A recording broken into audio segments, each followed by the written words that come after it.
Oduu ijoo hooggansaa waggoota sadan darbaniin hooggansa ministeera muummee Dr. Abiy Ahmedin kallattii garaa garaatiin hojiileen hedduun hojjetamaniiru.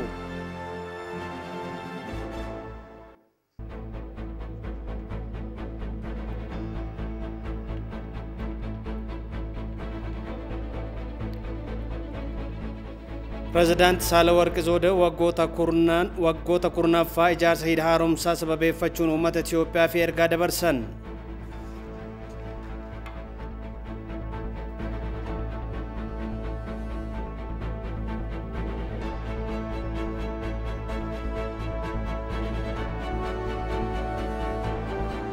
Akkam jirtu hordoftoota keenya kun Oduu Afaan Oromoo irraa tamsaasa kallattii isin bira ga'uudha. Oduu isinitti mutiin kan isin waliin turu an Balaachoo Jabeessaati. Birmadummaa biyyattii eegsisuu fi olaantummaa seeraa kabachiisuu irratti hooggansi Dr. Abiy Ahmed bu'aa qabeessa ta'uusaa qaamoleen garaa garaa biratti dinqisiifannaa argateera. Amma beektaa shoomee dabalataa qindeessitee jirti. Bitoota 24 bara 2010 akka lakkoofsa Itoophiyaatti Dr. Abiy Ahmed ministeera muummee Itoophiyaa ta'uun kan muudaman.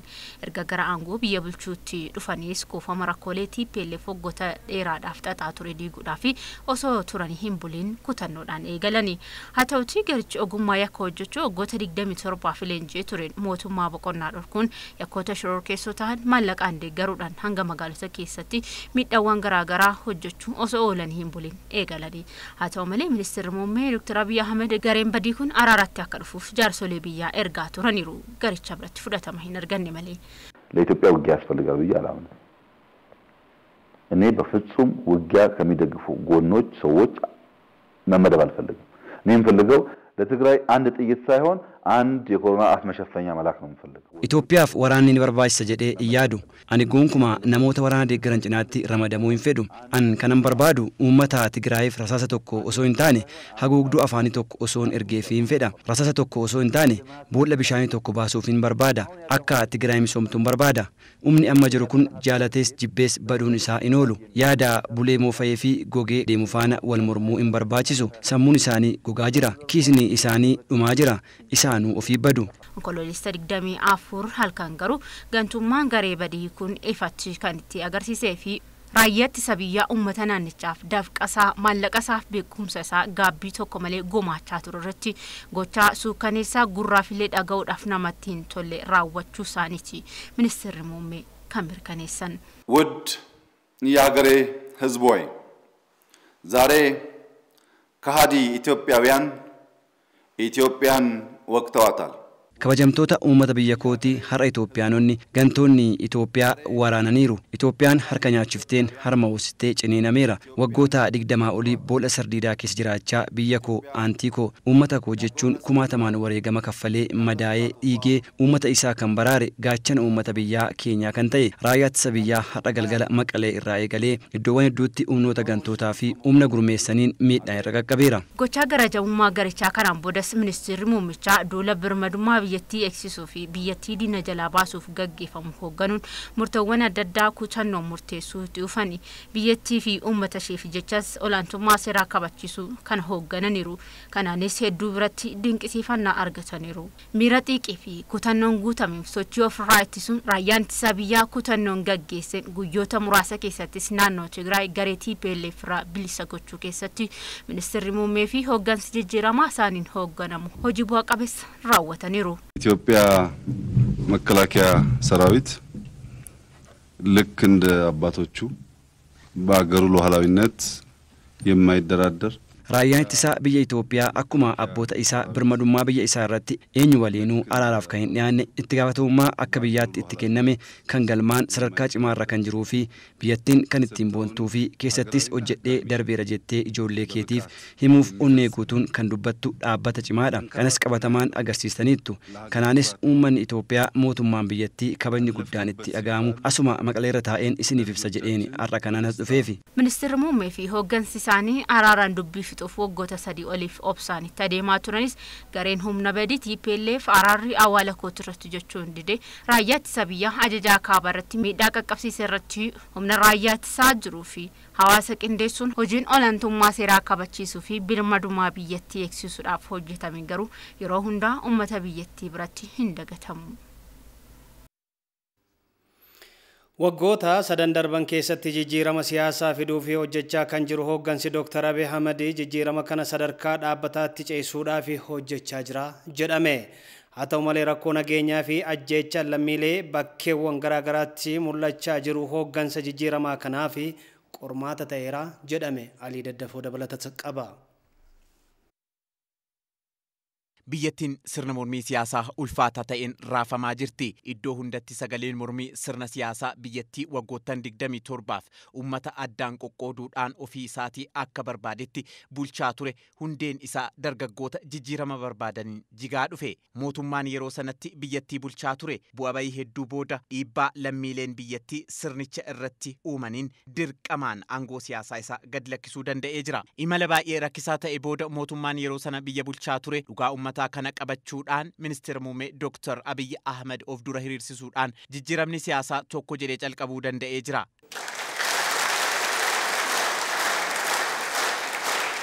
Aangoo mootummaa akka biyya bulchuuf kan muudama fudhatan ministeera muummee Dr. Abiy Ahmed jijjiirama siyaasaa fiduun caasaawwan bulchiinsaa haaraa ijaaruu danda'aniiru. Rakkoo waggoottan dheeraadhaaf ture dhimmi Itiyoo-Eertiraa furmaata argachuu danda'ee jira. Namootni ilaalcha siyaasaatiif jecha hidhamaa turan gadi lakkifamanii jiran. Kanneen sababa siyaasaatiif jecha biyya isaaniitii ari'amanii fi akka biyya isaanii hin seene dhoorkiin kan itti murtaa'ee ture bilisa ta'uudhaan gara biyya isaaniitti galuu danda'anii jiru. Jijjiiramni siyaasaa ummataan eegalame kun fedhii fi murtii mootummaa akka of keessaa qabus baramee jira.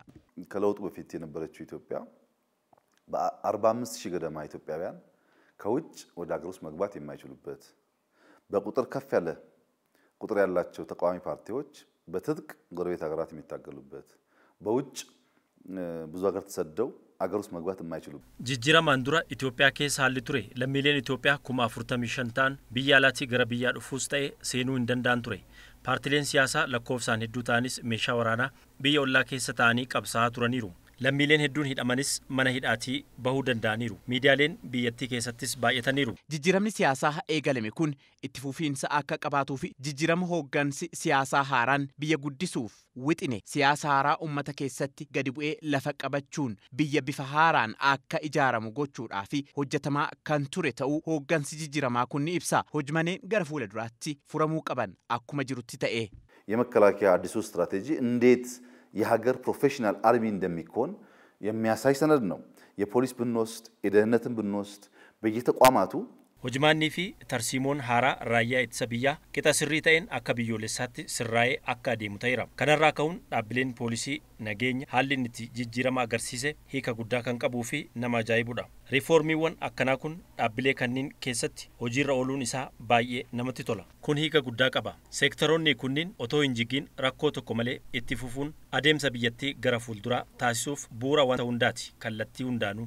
Dhaabbilee bifa haaraanii fi ogeessotaan akka ijaaraman taasifaman keessaa boordiin filannoo biyyoolessaa komishiniin mirga namummaa fi kanneen biroo ni eeramu. Karaa gara biraatiin garuu buqqaatiin lammiilee saba irratti xiyyeeffachuudhaan walitti bu'iinsii fi ajjeechaan iddoowwan biyyattii garagaraa keessatti hafuu hin dandeenye. Kun immoo qormaata guddaa hooggansa jijjiiramaa ministeera muummee Dr. Abiy Ahmediin durfamu ta'ee jira. ብዙ ግጭት አለ፣ ብዙ ግድያ አለ፣ ብዙ ክፉ ዜና አለ። በየቀኑ እንቅልፍ የሚነሱ በጣም በርካታ ነገሮች አሉ። ወልቲ ቡኢንሲ ባየን ጅራ አጀቻኒስ አከሱማ ባየዳ ወንቶኒ ሀማታን ሄዱን ጅሩ ገሩ ከራ ገረብራቲን አብዲ ፊ ሚሶምኒ በላን ጅራ ከናፍ ወላ ገርጋሩ ወላ ቱምሲኑ ኢትዮጵያን ዮ ጉደቴ ኑቲስ ጉደና harka wal qabannee yoo hojjenne qofa rakkoo keessaa kan baadu. Rakkoowwan mul'atan kanneen hiikuudhaa fi biyyattii qixa karoorfameen ceesisuudhaa fi hojiin tokkummaa fi waliigaltee cimsuun barbaachisaadha. Waggoota sadeen darbanitti milkaa'ina hawaasa dinagdee gurguddoon biyyattii ceesisuu danda'an galmaa'uu raawwiin piroojektota hoogganuu amma jiru ni agarsiisa. Keessumaa itti fufiinsa ijaarsa piroojeektii hidha haaromsaa guddichaa dabalatee ijaarsi piroojektota lageen irratti hojjetamaa jiranii fi misoomni haarawaan ragaalee ta'uu danda'u jedhame. Mudamaa ministeera muummee Dr. Abiy Ahmediin as milkaa'ina gama hawaasa dinagdeetiin jiran Teedros Tolaa akka taanutti qindeessee jira.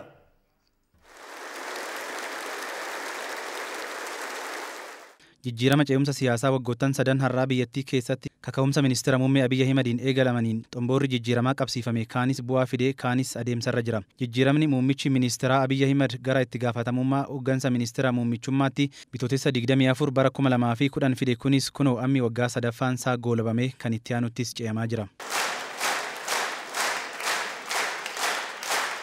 Yeroo ce'umsaa kanaan boodattis biyyattiin bu'aa bahiiwwan danqaa siyaas dinagdee guddaa keessa turuu isheetiinis dhibdee gurguddaanis hin dhabamne.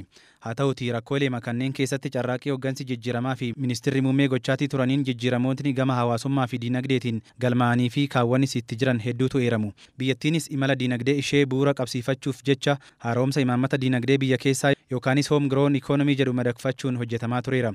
Piroojektota gurguddaa biyyattii keessatti harkifatan xumursiisuunis dhaabbileewwan misoomaa dinagdee biyyattii saamaaf saamsisaa akkasuma qisaasessaa turan daandii qabsiisuun iddoowwan boqonnaa yookaan haara galfii namootaa inisheetiivii muummicha ministeeraatiin hojjetaman kanneen akka paarkiiwwanii fi piroojeektiiwwan misooma haroowwanii akkaan kan ibsamanidha. Keessumaa masarri mootummaa biyyoolessaa bara aangoo mootummoota duraan turanii keessatti akka qoraattiitti namoota ofirraa fageessaa tures haaromsamee daawwattoota biyya keessaatii fi turistota alaatiif banaa ta'utu hubatama.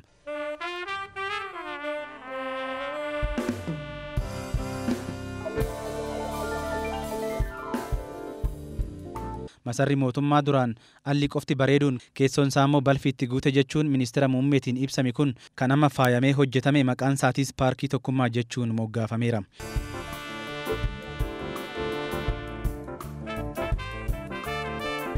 Ministeerri muummichaa Abiy mooraa masara mootummaa kana hojjechiisuudhaaf deeggarsa dureeyyota alaarraa argachuu kan himan yoo ta'u biyya ijaaruun qe'ee ofii keessa jiraannu ijaaruurraa eegalaa jedhan. ጫካ ዳዋ የበዛበት ባጠገቡ ስናልፍ በጣም የሚሸት bosonni kan itti baay'ate ogguu bira darban kana jaa'u mana fokkataa ilaaluuf namatti hin tolle ture. Alarraan dallaa isaa qofaatu bareeda ture. በሙሉ ቤቱን አድሰን ታሪኩን ብናስቀምጥ seenaan isaa kan hin madaalledha. Masarichi manicha haaromsinee osoo seenaaf keenya jijjiirama dhufuu malu ilaalame. Qabeenyi as keessa jiru yoo fayyadamne bu'aaf oolchuu dandeenya. Itti fufuunis misoomni piroojektootaa laggeen cinaatti hojjetamanii hojiilee ijoo waggoottan sadan darbanitti birriin biiliyoonaan lakkaa'aman itti bahuun hojjetaman keessaayi. ይህ ፕሮጀክት አንዱ ትልቅ ማሳያ ነውና ህፃናትና ታዳጊዎችም በዚህ የምረቃ ስነ ስርዓት ላይ ተገኝተዋል. Keessumaa pirooጀektiin misooma lagaa paarkii shaggarii fi addabaabaayii michummaa akkasumas pireezidantiin biyyattii Saalawarq Zawudee argamanitti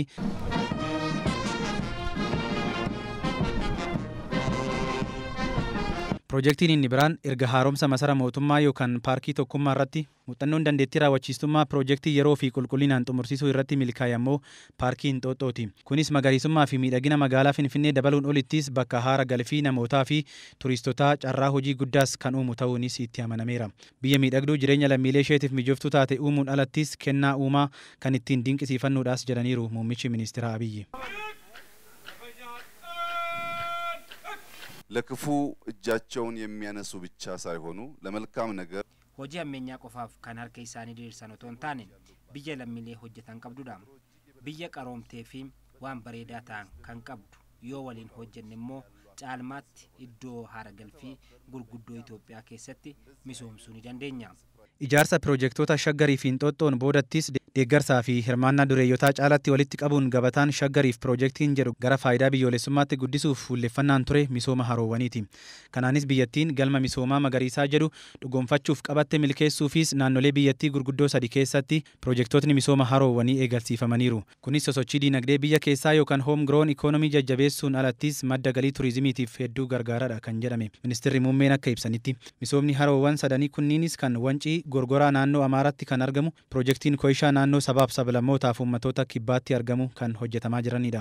Misooma haroo wancii yoo dhugoomsine malee misoomni biroo eegalle hin dhugoomus jedhaniiru muummichi ministeeraa sirnicha irratti yeroo haasaa taasisanitti. ወንጪ ላይ ካላሳካን ኦሮሚያ ላይ አናሳካም። ኮይሻን ካላሳካን ደቡብ ወንጪ irratti yoo milkeessuu baanne ኦሮሚyaa irratti milkeessuu hin dandeenyu.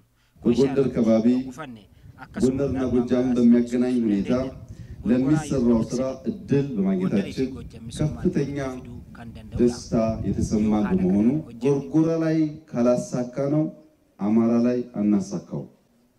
imala misoomaa hooggansi jijjiirama ministeera muummee Abiyyi erga aangootti dhufeenas riiformiiwwanii fi tarkaanfiiwwan siyaas dinagdee ijoo fudhataman keessaa adda dureen ijaarsa piroojeektii hidha haaromsaa qabbanaa'ee ture si'eessuun waan xiyyeeffannoo olaanaan raawwatamaa turedha.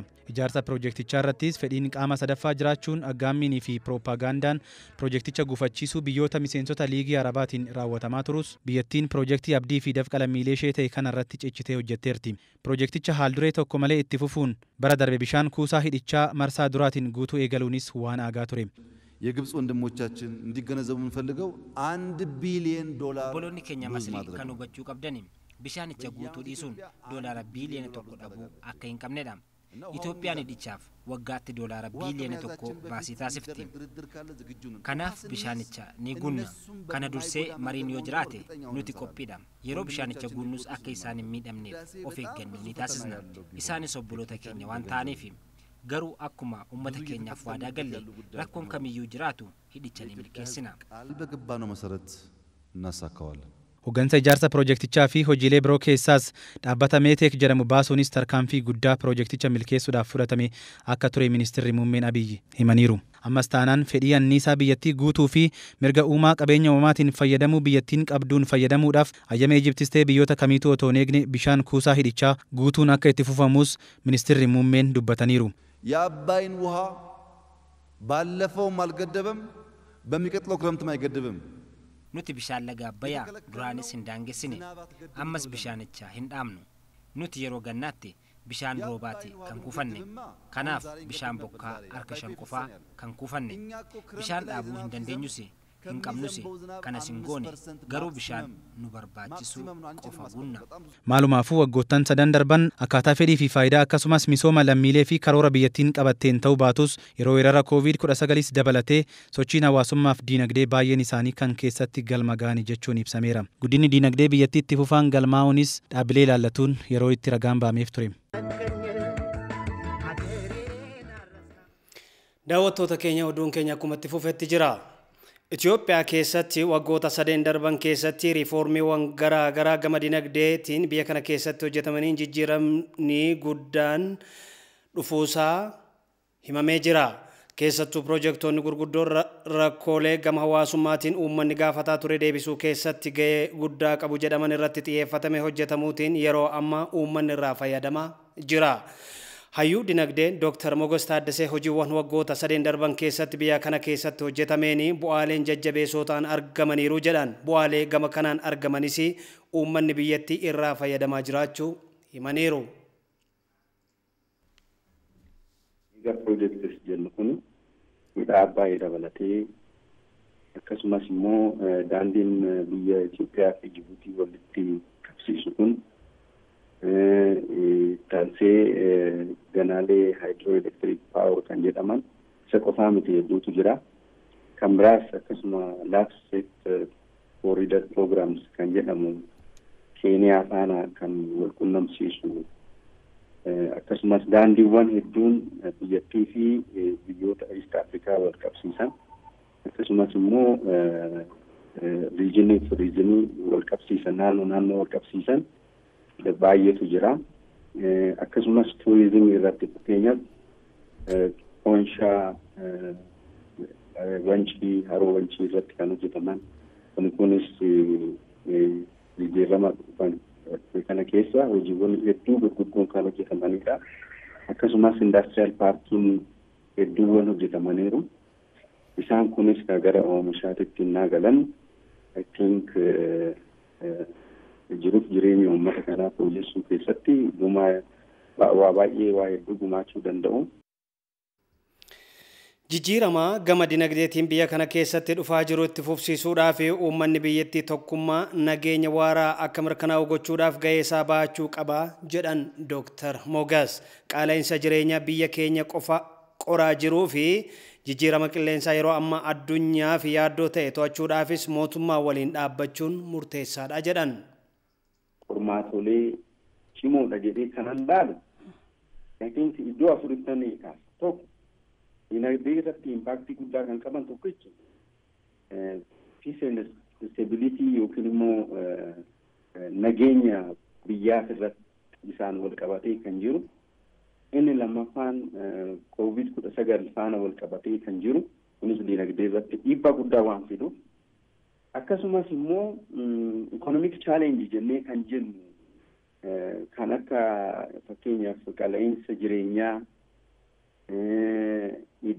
idaa biyya alaa keessumattuu external debt jennee kan jennu kan remitaansii jechuun maallaqa biyya alaatii foreign currency argannu kana wal qabatee hiyyummaa hir'isuu irratti akkasumas immoo external imbalance nuti qabnu kana sirreessuu irratti I think ciminaan hojjetamuu qaba jedheetu kanarratti nan ilaala.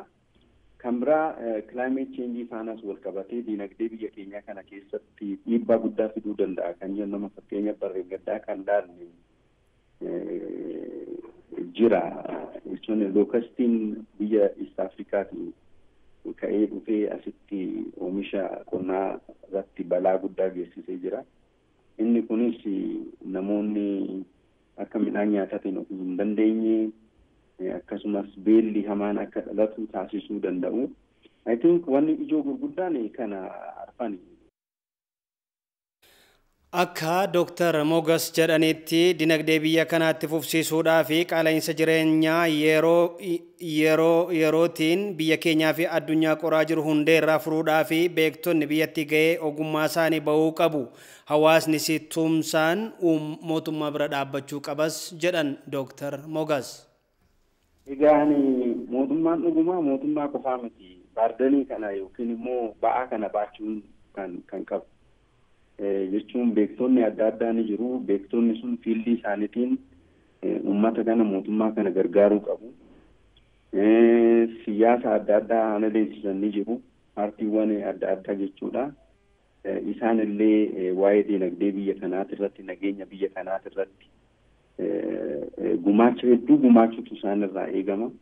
Uummanni illee gama isaatiin dinagdee guddisuu irratti nageenya immoo kabachiisuu irrattis eegsisuu irrattis I think gaheen uummataa irra caalaa baay'ee murteessaadha. I think kontekstiin amma jiru kuni yoo qaamni dhimmi ilaalu kun hundi irratti hirmaateen ala jijjiiramuu waan hin dandeenyeef mootummaan kubaasaa baardanii kana baachuu waan hin dandeenyeef ba'aa kana baachuu waan hin dandeenyeef I think proactively qaamni hunduu irratti hirmaachuu qaba kan jedhuuni. Qaamoleen hunduu jijjiiramicha fiixaan baasuu fi tattaaffii ministeerri muummee Dr. Abiy Ahmed haalaan tumsuu qabu jedhame. Waggoota sadeen mudama ministeera muummee Dr. Abiy Ahmed sadarkaa naannoo Oromiyaatti kaleessa yaadatameera. Awwal Hussein dabalatas qaba. Sabaaf sablammii jiru kana waaqayyo walaa taasisu waaqayyo jaalala walii haa kennuuf waaqayyo jaalala walii haa kennuuf kana baraadha. Waggaa sadaffaan muudama ministeera muummee Abiy Ahmed Finfinnee hoteela Sharaatanitti mariin yaadatameera. Sagantaa sadarkaa naannoo Oromiyaatti qophaa'e kanarratti abbootiin gadaa, dureewwan amantaa, hayyoonni, namoonni beekamoo fi qaamoleen hawaasa garaagaraa argamaniiru. Qophicha irratti waraqaa qorannoo kan dhiyeessan Dr. Biraanuu Leenjisoo jijjiiramni ministeera muummee Abiy Ahmediin hoogganame biyya gama hundaan qarqara kufaatii irra turte kufaatii jalaa kan baraare ta'uu eeran. Ta'us adeemsi jijjiiramichaa milkaa'inaan qofa kan fuulle osoo hin taane gufuuwwan hedduunis kan mudatan ta'uu ibsaniiru. Hirmaattonni sagantichaa barreeffama dhiyaatee fi adeemsa hegeree siyaasa dinagdee biyyattii ilaalchisuun yaadota garaagaraa kennaniiru. ከ1960ዎቹ ጀምሮ yeroo ammaa dhaabbileen siyaasaa bara 1960moota eegalee hundaa'an hundu biyya keessa jiru. Kanaan dura waliin turuu kanneen hin dandeenye hundumtuu amma Finfinnee jiru. Dhaabbileen kanneen fedhii fi hiikoo siyaasaa mataa isaanii qabu. Kun ammoo uummata burjaajii keessa galchuun qormaata jijjiiramichaa ta'eera. አንድ ቻሌንጅ ሆኗል። አመራሩ ጠቅላይ ሚኒስትሩ ጥረት በሚያደርጉት ልክ ነው ወይ እያገዘን ያለ ነው?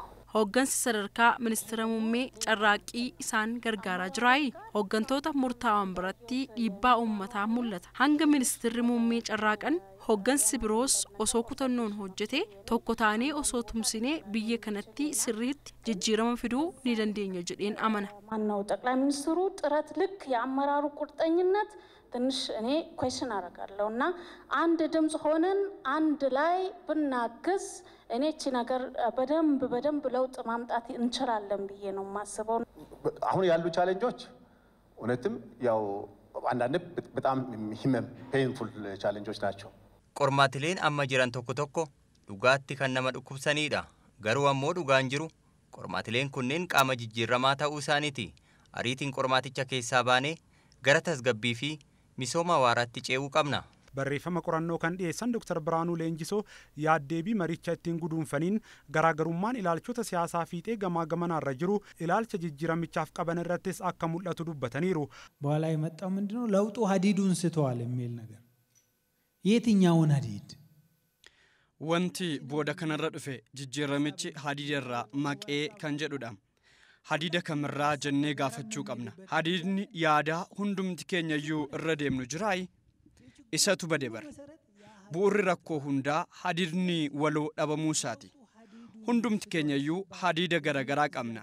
Hadiida koo irra deeman jettee osoo eegdu kan biraarra deema yoo sitti fakkaate hadiidarraa maqee jetta. Hundeen rakkinichaa hadiidichi hojjetamuu dhabuu isaati. Bakka kun jirutti abjuuwwan wal dhabuu qabannee fedhii wal dhabuu qabannee bakka mul'anni wal dhabuu jirutti wanti eegamus wanta wal dhahudha. Kanaafuu waan eegamu sana bifa guutuu ta'een milkeessuun hin danda'amu. ቪዥኖች ባሉበት ሀገር ኤክስፔክቴሽን ራሱ ቢኖር እኮ የሚጋጭ ኤክስፔክቴሽን ነው። ስለዚህ ያንን ኤክስፔክቴሽን ፉል ሚት ማድረግ አይቻልም። ammas falli siyaasa Itoophiyaa marii araaraa fi ilaafalaamee ta'uu hubachiisaniiru. Kanaaf ammoo fedhii gama tokkoo qofa osoo hin taane gama hundaanuu fedhiin dhugaa jiraachuu qaba jedhaniiru.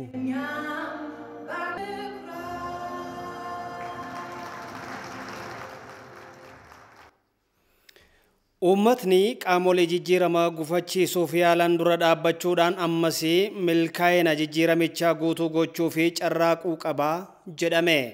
Mootummaanis rakkoolee nageenyaa fi kanneen biroo jijjiirama gufachiisuu danda'an maqsuu irratti akka xiyyeeffatu qaamoleen qophii yaadannoo mudama waggaa sadaffaa ministeera muummee Dr. Abiy Ahmed irratti argaman himan. Ammas Awwal Hussein yaada isaanii qindeessee jira. Qaamni yeroo san taayitaa irra ture hooggansaa irra ture suni akka jijjiirama kana akka dhufne kan sirriitti cufee eegaa ture. Isa wajjin qabsoo gaggeessuun baay'ee ulfaata. Maali waan hunda isa harka waan jiruuf jechuudha. Warri jijjiirama kana hoogganee fide qabsoo uummataa kana hoogganee daayirekshinii itti agarsiisee warri fide kuni lubbuu ofii qabsiiseeti. Waan biraa waan qabu. Humnaan isaanii waliin gitu. Kanaafuu qabsoo kana immoo har'as milkaa'ina dhufe kana duubatti deebisuuf jarri kun hojjechaa jiru. Warri hojjechaa jiru hin jira. Biyyattii diiguuf. Uummata walitti buusuuf jijjiiramni kun yoo duubatti deebi'ee har'a kan injifatuu fi kan injifatamu jiru wal fixootaadha. Akka biyyattiin garasitti deemtu kan hojjechaa jiran. Kanammoo uummanni fi hooggansi jijjiiramaa kun akkuma kanaan dura tokko ta'ee jijjiirama kana fide san har'allee tokko ta'ee deemuu qaba. Kabajamoon muummee ministeera keenyaa eganaa aangootti dhufanii ikonomik tiraansfoormeeshinii irratti mallaqa jijjiiruu irraa ka'uutiin kan harka nama muraasaatti dhuunfatamee ture mallaqni guddaan gara baankiitti akka deebi'u. Otoo suni hin taane ta'ee infleeshiniin har'a nuti guddaadha jennu kun even dabiliitii ol tiriipiliitii ol ta'uu akka inni danda'u shakkiin tokko hin jiraatu. Har'a infleeshiniin garmalee ol ka'eera jireenyi mi'aayeera hin beekama gaaffii hin qabu. Otoo garuu tarkaanfiin sun jijjiirama Dr. Abiy keessatti hin fudhatamne ta'ee wanti kanaa olii akka uumamuu fi dararriin kanaa olii akka namarra gahuu danda'u shakkiin tokko hin jiraatu ture. Gama dippiloomaasiitiin, gama ikoonomiitiin, gama sooshaaliitiin akkuma pirezenteeshinii irratti dhiyaachaa ture jijjiirama guddaatu galmaa'ee jira. Har'as biyya keenya keessa jijjiiramni akkaataa kanaan kan nama gammachiisu jiraatan karaa gama tokkoon immoo kan nama gaddisiisu hedduu jira. Yaadaa moo dadhabuurraa kan ka'e afaan qawweetiin qaama siyaasa keessa hin jirre. Qaama bor baratee guddatee biyya kanaa bu'aa buusuu danda'u ajjeesuun, rifachiisuun, buqqisuun ni jira jechuudha. Kun ani kana ta'uufii danda'u beekumsa dhabuurraatii kan ka'udha jechuudha. Kanaaf jijjiiramni kun jijjiirama uummataati. Jijjiirama uummanni kun fidatedha. Jijjiirama uummanni kun ceesifatudha.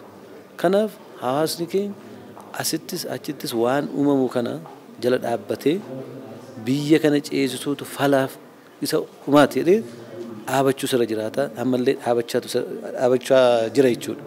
Riiformiin kun warroota biyya kana fedhii adda addaa qaban hundumaa yoo of keessatti qabatee waan jiruuf riifoormiin immoo amaluma isaadhaan dhabamsiisuudhaan utuu hin taane ijaaruudhaan sirreessuudhaan waan hin fayyadne dhiisuudhaan isa barbaachisaa ta'e immoo itti fufsiisuudhaan akka biyyaaf akka lammiif akka sabaaf sablammoota biyya kanaaf ta'utti amalli isaa kan inni fudhatee deemuu qabu muummichi ministeeraa keenyaa kanarraan nama dibata guddaa fi bishina qabu waan ta'eef amala riifoormii kanaan isa fooyya'uu qabu fooyyeessaa san taane keessaa sirreeffachaa itti deemamaa jira.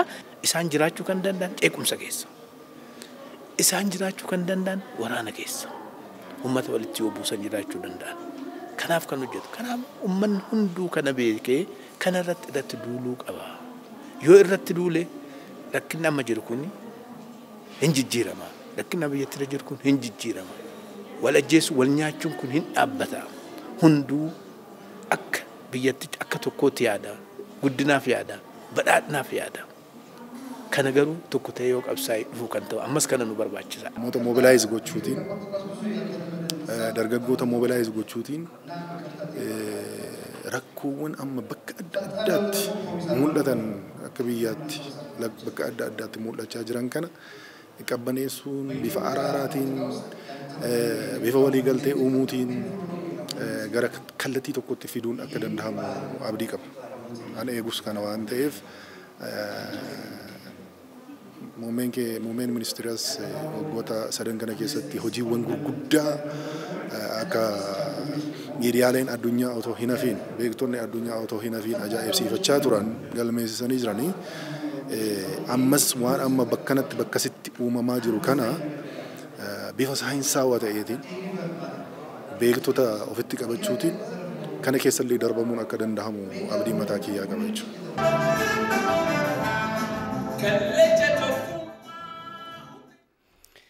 Waggoota sadeen darban hojiilee hojjetamaniin biyyattiitti gara mul'ata abdii qabduutti ce'uu pirezidaantii itti aantuu fi qindeessituun kilaastera misooma magaalaa mootummaa naannoo Oromiyaa aadde Caaltuu isaanii himan. Waggaa sadaffaa muudama ministeera muummee Dr. Abiy Ahmed ilaalchisuun sagantaa qophaa'e irratti haasawaa kan taasisan aadde Caaltuun jijjiiramichaan dura biyyattiin kallattii diigumsaa irra turte jedhan.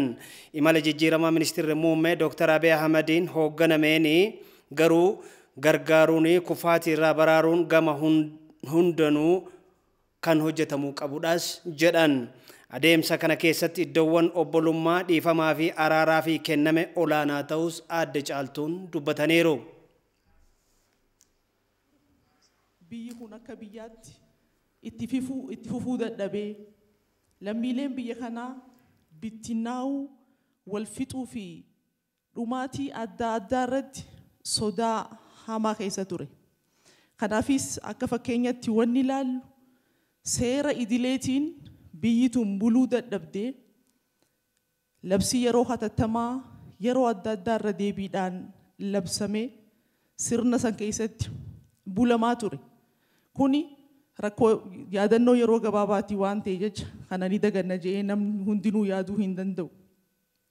Rakkoo gaafa san ture keessaa wanni ammasittis hayyoonni kaasan hisaaba yookaan herrega buufachuu qofaan waan kaleessa badeessan arras yeroo harkadhe jechuudhaan deebisuudhaaf yookaan immoo dhiiga dhiigaan deebisuudhaaf osoo yaadame osoo hoggansi bilchina qabu tooftaa bulchiinsa ammayyaawaa ta'een hoggansi keessattuu kabajamoo Dr. Abiy Ahmed tooftaa bilchina qabuun dhiifama osoo jechuu baate jaalala jechuu osoo baate tokkummaa jechuu osoo baate obbolummaa jechuu osoo baate rakkoo qabatamaa keessa turre sanirraa bahuu dandeenya laata. Mee duubatti deebinee haa laallu. Dhiifama, jaalala, obbolummaa, sabdaneessummaa jennee waan duraan ture san herrega buusuu dhabuudhaan tarkaanfiin muummichi ministeera keenyaa fudhatan har'a akka bakka kana teenyee mari'annu nu taasisee jira. Jijjiiramicha milkaa'ina qofaan kan itti fufe osoo hin taane qaamolee garaagaraa gufuuwwanii danquuf yaalan akka turan himaniiru. Kunis aadaa dimokiraasii biyyattii gadi aantu ta'uu fi dimokiraasii fi abboomamuu dhabuurraa akka maddes adda caaltu isaanii himaniiru. Injifannoo keenya dhimmoonni guutuu hin taasifne maal faadha jennee haa laallu. Qaamni karaa ijaarameenis ta'e karaa bittinnaa'een biyya alaa keessa turan akka isaan dhufanii dirree qabsoo kanarratti walqixxummaadhaan akka isaan qabsaa'an haalli hundi mijaa'ee jira. Garuu yaada mootaa waan hin qabneef ilaalchi aadaa dimokiraasiidhaaf nuti qabnu ka jahaatamootaatii fi ka duraanii waan ta'eef mirga kennameef kana yaada caalmaa qabu burqisiisuu waan dadhabameef arraas nu keessaa isaa ta'uu humnoota Itoophiyaa yoo guddatte akka sodaatti ilaalan wajjin tahanii lubbuun lammiilee keenyaa arraas gatii nu kafalchiisaa jira. Injifannoo arganne jennu kun rakkoo bara dheeraa kuufamee ture yeroo itti dhoohee jennee fudhachuu dandeenya. Yeroo narra dhaabbannee dubbannu kun rakkoon waggaa 3 keessatti uumameenii miti. Arras qoratamaa kan jiru. Raazar ka ta'u rakkoo bara dheeraa kuufamee dhufee fi falan argatiin yeroo ammaan kanaa afaan waan godhateef dhoohaa jira. Kanaaf immoo nu hundinuu akka mootummaattis akka sabaattis akka lammiittis dirqama keenya bahuu waan nurra jiraatuuf paartiin badhaadhinaa Dr. Abiy Ahmediin hoogganamu waa'ee dukkanaa waa'ee kaleessaatti qofaa miti ka dubbatu.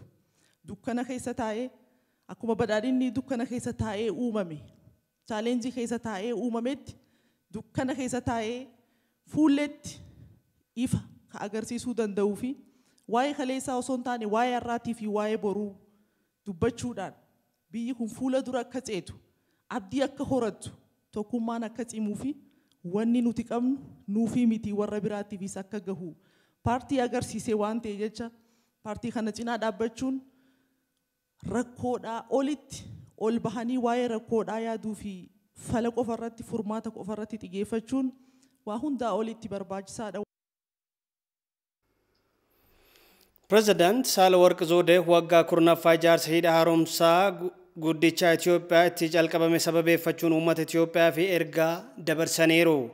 Ergaa isaanii kanaanis Itoophiyaan biyya qabeenya uumamaatiin badhaate ta'uus sababa garaagaraatiin qabeenya ishee kana misoomsuu dadhabuu ibsaniiru. President Saalawarqi Zawudee በየቦታው ያላችሁ ትውልደ ኢትዮጵያውያን የታላቁ የኢትዮጵያ ህዳሴ ግድባችን ግንባታ የመሰረት ድንጋይ ለተጣለበት ቀን 10ኛ ዓመት እንኳን በደህና ደረሰ። Uummanni Itoophiyaa biyya keessaa fi ala jirtan marti baga waggaa 10ffaa ijaarsi hidha guddicha Itoophiyaa itti eegalameen isin gahe. Qabeenya uumamaa Itoophiyaan ittiin badhaate keessaa inni guddaan bishaan yoo ta'u kanneen keessaa ammoo lagni Abbayyaa fi Xaanaa isaan gurguddoodha.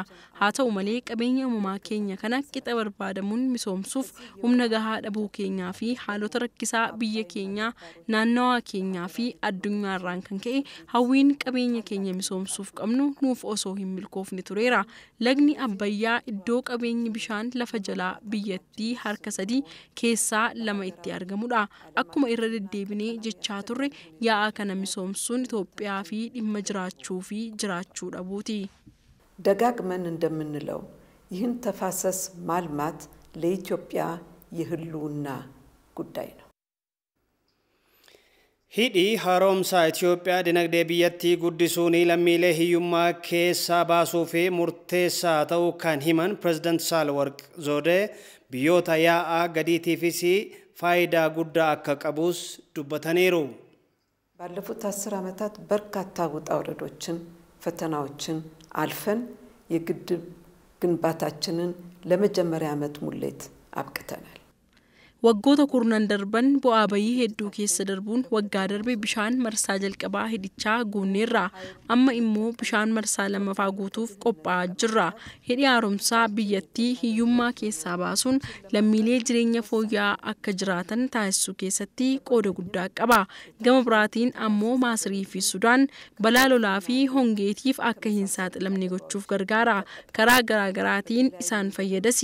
Bishaan Abbayyaatti bifa haqa qabeessa ta'in fayyadamuun dhimma kabaja lubbuu fi birmadummaati. Itoophiyaan biyya kanatti karaa haqa qabeessa ta'een haa fayyadamnu jechuun ammas irra deebitee waamicha ishee dhiyeessiti. Yeroon keessa jirru kun kan tokkummaa keenya cimsachuun wajjin dhaabbachuu qabnudha. Sosochiin bara kanaa deeggarsa hidha haaromsaa irratti taasifamaa jiru cimee itti fufuu qaba. Ji'oota 9 darban keessa qofaa deeggarsa hidhichaaf hawaasarraa birriin biiliyoonii 9 walitti qabameera. Kun ammoo aantummaa fi kaka'umsa cimaa hawaasni hidhichaaf qabu agarsiisa. Kanaafis baay'een galateeffadha. Bifuma kanaan itti haa fufnu jedha. Qaamoleen hooggansaa ijaarsa hidhichaa sadarkaa kanarra akka ga'uu fi dhamaa turan hundaas galateeffataniiru. ፕሬዝዳንት ሳህለወርቅ ዘውዴ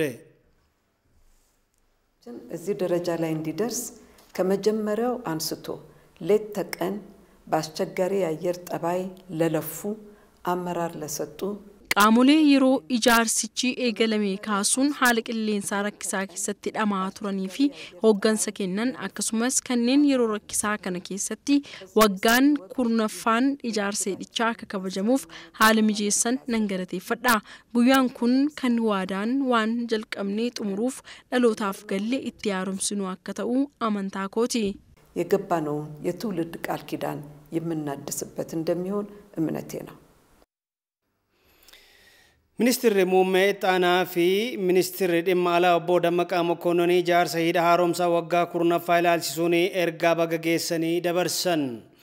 Ergaa isaaniin guddinaa fi misoomaa itti fufsiisuu fi piroojektota bu'uuraalee misoomaa keessaa ijaarsi hidha haaromsaa tokko ta'uu kaasuun piroojeektiin ijaarsa hidha haaromsaa hiikaa seenaa fi dinagdee qabaachuu ibsaniiru. Lagni Abbayyaa barootaa fi faayidaa tokko malee dhangala'aa ture wayitaa amma ijaarsi isaa gara marsaa xumuraatti dhiyaachaa kan jiru ta'us himaniiru. Ijaarsi hidha haaromsaa yeroo xumuramee dhiyeessii humna elektirikaa biyyattii sadarkaa olaanaa fooyyessuu cinatti biyyoota yaa'a gadiitii fi biyyoota qaxanaa fi misooma humnaa ibsaa walitti dhufeenya cimaa uumuu danda'u hiikaa dinagdee olaanaa qabaatas jedhani. Sosochii fi hirmaannaa uummataa waggoota dabarsine miira jaalalaanii baaturamee fi milkaa'inni kun itti fufuu qabas jedhaniiru.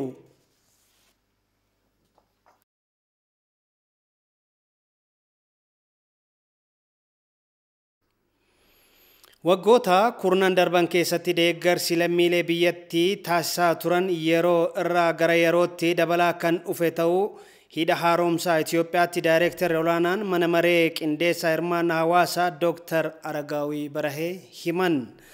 Dhiibbaan biyya alaarraa hidha kanarraa uumamaa jirus ijaarsa hidhichaa dhabamsiisuu hin danda'us jedhan.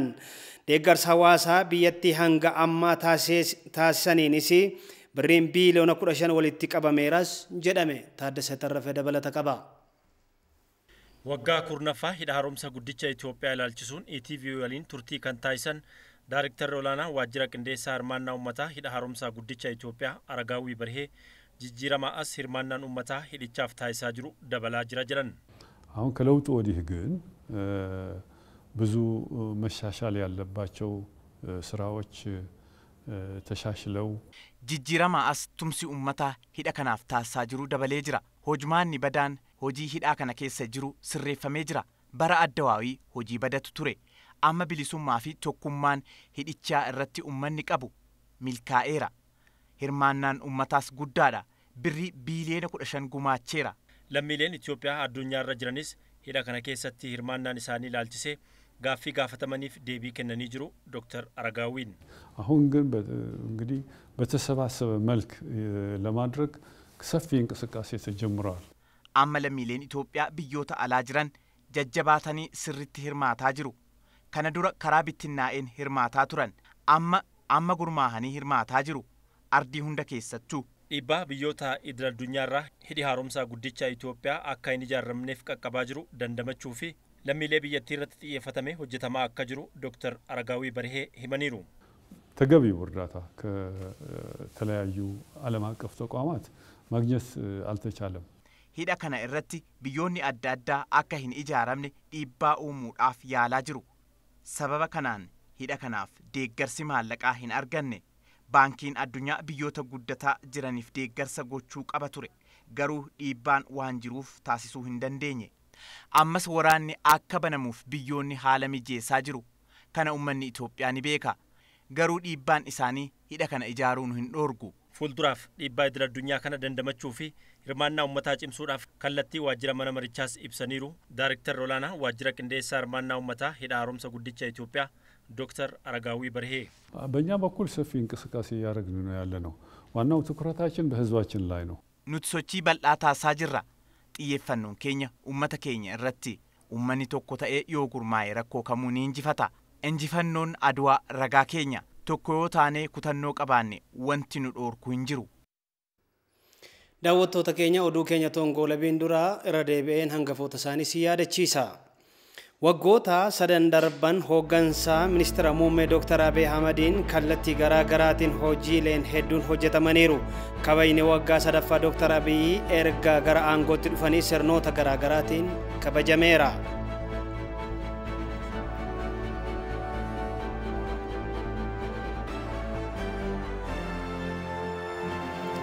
President Saalawarqi Zoodee waggaa kurnaffaa ijaarsa hidha haaromsaa sababeeffachuun uummata Itoophiyaaf ergaa dabarsan. Daawwattoota keenya oduuwwan yeroo kanaaf qabanne xumurree jirra. Waan nu daawwattaniif galata argadhaa jechaa qophiiwwan keenyaaf waliin turtii gaarii isiniif haa ta'u.